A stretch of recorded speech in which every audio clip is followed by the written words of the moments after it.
আসসালামু আলাইকুম। আজকে আমরা চলে আসছি এয়ারপোর্ট। তো আমরা এমন একটা ব্যক্তিকে খুঁজতেছি যে কিনা হকারি করে, পুঁজি কম, অল্প কিছু মাল সামান নিয়ে বেচা কিনা করে। তো এরকম একটা ব্যক্তিকে খুঁজতেছি, দেখা যাক তাকে কিছু সাহায্য করতে পারি কিনা। তো খুঁজতে থাকি। আমরা খুঁজতে খুঁজতে দুজন বাইরে পাইলাম। আসলে বাইরে বস্তার ভিতরে দেখলাম যে বোতল টোকা যারা, তাদের জীবনটা অনেক খুবই কষ্টের। আমরা একটা ব্যক্তি খুঁজতেছিলাম যাকে একটু হলেও আমরা হাসি ফুটাইতে পারবো। দেখা যাক, বাইরে থেকে একটু হিস্ট্রি শুনি। ভাই, তোমরা এয়ারপোর্ট রেল স্টেশন কতদিন যাবো? একটু জোরে করে বলবেন। প্রায় 1 মাস। এর আগে কি করতেন? স্টেশনে থাকতেন? বিভিন্ন জায়গায় থাকেন? কাম কাজ কি করেন? টোকায় মোকায় যা পান তা দিয়ে, যেদিনকে টোকাইতে না পারেন।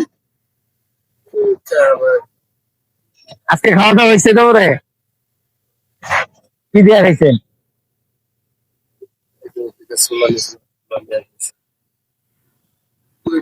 এমনি বাসা টাসা নাই? ফ্যামিলি নাই? বাপ মা কেউ নাই? তোমারও নাই? আরে কি কষ্ট। বাইরেছেন কটা বাজে? 12টায়। আপনার নাম কি? মোহাম্মদ মোহাম্মদ সুহেল। কয় টাকার বাঙ্গারি হইব? হয় না এমন বললে 1-1.5 টাকা হয়। পুরো বললে 1-150 টাকা? তো এটা দিয়ে সারাদিন চলে? চলে তোমার নাম কি? আসগর? হজরত? তোমার বাপ মা কেউ নাই?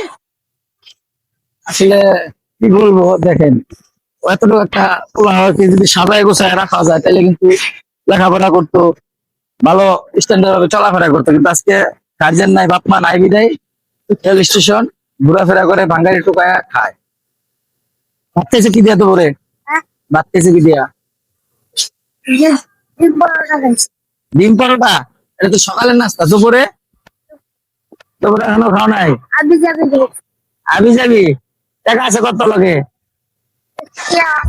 হ্যাঁ, মাত্র 10 টাকা? আপনার লাগে কয় টাকা আছে? 1 টাকাও নাই? আয় হায়, তাহলে এখন খাইতে চাইলে কি খাইবেন? তাহলে এখন বাঙালি নাটক কেন বলে দিচ্ছেন কেউ? কমলাপুর? আসলে এখানে টোকাই বেশি, অনেক টোকাই দেখা যায়। তারপর আমার ক্যামেরার সামনে কিন্তু সবাই আসতেছে না। এর আগে একটা হকারে ডাক দিয়েছিলাম, সে বলতেছে ভাই যদি সাহায্য করেন এমনিতেই করেন, ক্যামেরার সামনে যাবো না।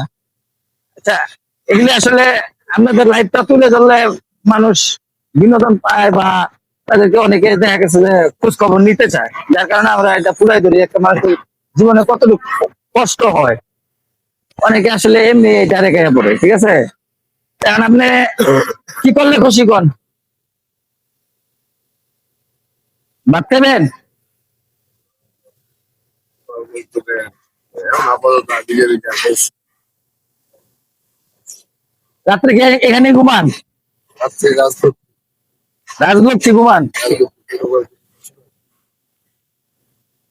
এটা হালকা কতটুকু হইব? মাত্র 200 গ্রাম? আয় আয় রে, এই 200 গ্রাম থেকে ভাত খাওয়ার টাকা হইব?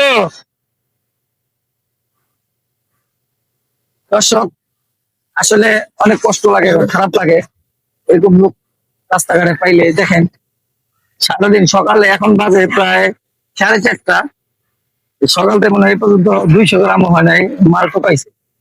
এগুলি বিক্রি করে কি তার হবে? যেন রাই কেনই কাজ।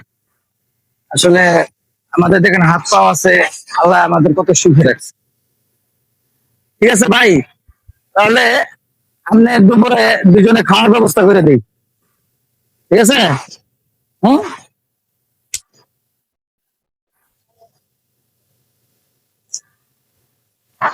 ধরেন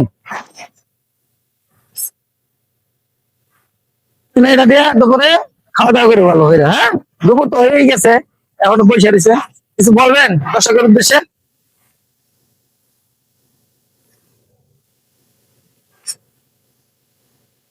ইমি খান নাকি উল্টা পাল্টা কিছু খান? তাহলে কিছু কোন দর্শকের উদ্দেশ্যে। ভালো লাগলো না খারাপ লাগলো? ভালো না। ভালো লাগছে। এরকম ভিডিও মানুষে দেখবো। হুম, তুমি কি? ও আচ্ছা আচ্ছা, একটা হাসি দেন দর্শকের উদ্দেশ্যে মিয়া। আরে জোরে তুমি একটা হাসি দাও। আসলে দর্শক কি বলবো, এই ভাই দুটা দেখে আসলে খুব মায়া লাগতেছে। তারা এখনো লাঞ্চ করে নাই। চেষ্টা করলাম একটু হাসি ফুটাইতে। আসলে আমরা তো ওরকম প্রমোশনাল কেউ না, তারপরও নিজ থেকে যতটুকু চেষ্টা কম করলাম। দুপুরে ভাত খাওয়ার মতো একটা ব্যবস্থা করে দিলাম, যাতে একটু হইলেও সুখ পায়, সুখটা বলে ভাতটা খাইতে পারে। যারা আমাদের ইউটিউবে দেখতেছেন, তারা এরকম ভিডিও বেশি বেশি পাওয়ার জন্য সাবস্ক্রাইব করে দিবেন, লাইক কমেন্ট শেয়ার করে দিবেন। যারা আমাদের ফেসবুক থেকে দেখতেছেন, তারা ফলো করে লাইক কমেন্ট করে শেয়ার করে দিবেন। আরো বেশি বেশি এরকম ভিডিও আমরা তুলে আনবো। আজকের মতো এখানেই, দেখা হবে নতুন কোনো ভিডিওতে। আসসালামু আলাইকুম। হম, আসলে বিদায় নিতে চাইছিলাম, এই যে এক পণ্ডিত, এই যে এক পণ্ডিত, সব পণ্ডিত এরা আসলে স্টেশনে থাকে। ওরা বলতেছে ভাই আমাদের কিছু খাওয়াইলেন না, ঠিক আছে কিছু বলে দাও। আঙ্গুর ভাই আঙ্গুর খাওয়াইবো ভাই আইতে লাইক কমেন্ট করে না আচ্ছা করে দিয়ে ঠিক আছে। ওরা ওই যে 10 টাকা করে চাইছে, 10 টাকা করে দিলাম না। হ্যাঁ, ওদের মজা খাইতে আমরা এই দাও, তোমরা 3 জনে খাই নিও, ঠিক আছে? খুশি? ঠিক আছে।